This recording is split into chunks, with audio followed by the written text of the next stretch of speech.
Hi, fourth graders. This is lesson 5 of our personal narratives unit. Here is our vocab for today.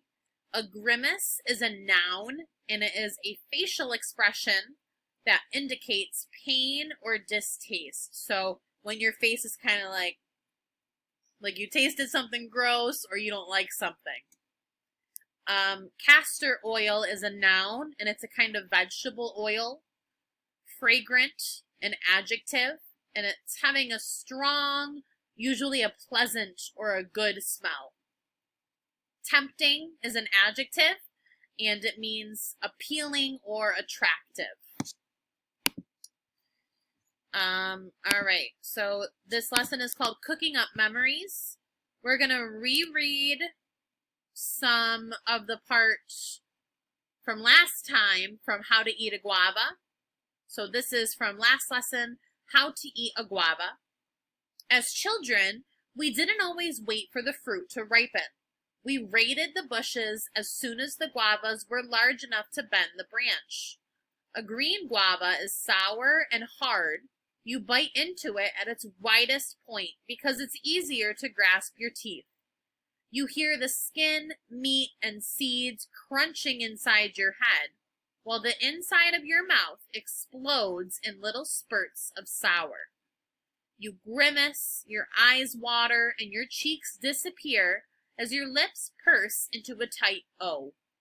But you have another, and then another, enjoying the crunchy sounds, the acid taste, the gritty texture of the unripe center.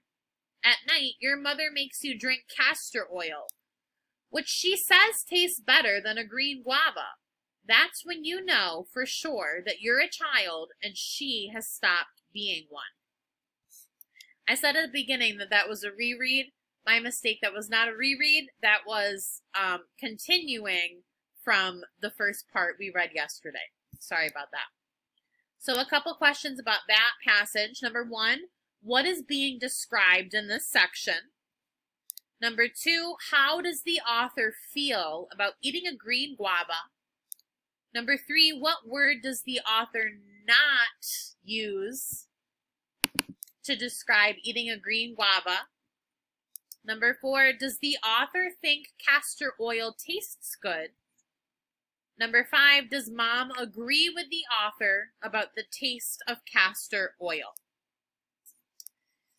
This is the rest of the passage, so I'm going to go ahead and reread again, and then we will finish this part. So here's the picture of the castor oil. A green guava is sour and hard. You bite into it at its widest point because it's easier to grasp with your teeth.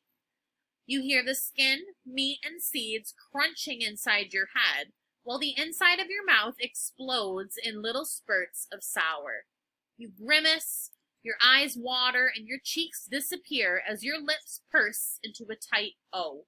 But you have another, and then another, enjoying the crunchy sounds, the acid taste, the gritty texture of the unripe center. At night, your mother makes you drink castor oil, which she says tastes better than a green guava. That's when you know for sure that you're a child and she has stopped being one. I had my last guava the day we left Puerto Rico. It was large and juicy, almost red in the center, and so fragrant that I didn't want to eat it because I would lose the smell.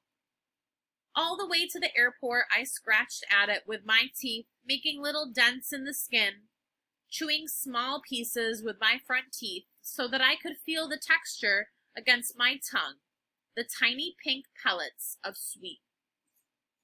Today, I stand before a stack of dark green guavas, each perfectly round and hard, each $1.59. The one in my hand is tempting. It smells faintly of late summer afternoons and hopscotch under the mango tree. But this is autumn in New York, and I'm no longer a child. The guava joins its sisters under the harsh fluorescent lights of the exotic fruit display. I push my cart away toward the apples and pears of my adulthood, their nearly seedless ripeness predictable and bittersweet. All right. So a couple more questions about the rest of that passage. Number 6, where does paragraph 3 take place? Oh, and then when does paragraph 3 take place? Sorry, I had a little error there. I'll fix that. So where and when does paragraph 3 take place? And you gotta count 1, 2, 3. So this is the paragraph they're asking about.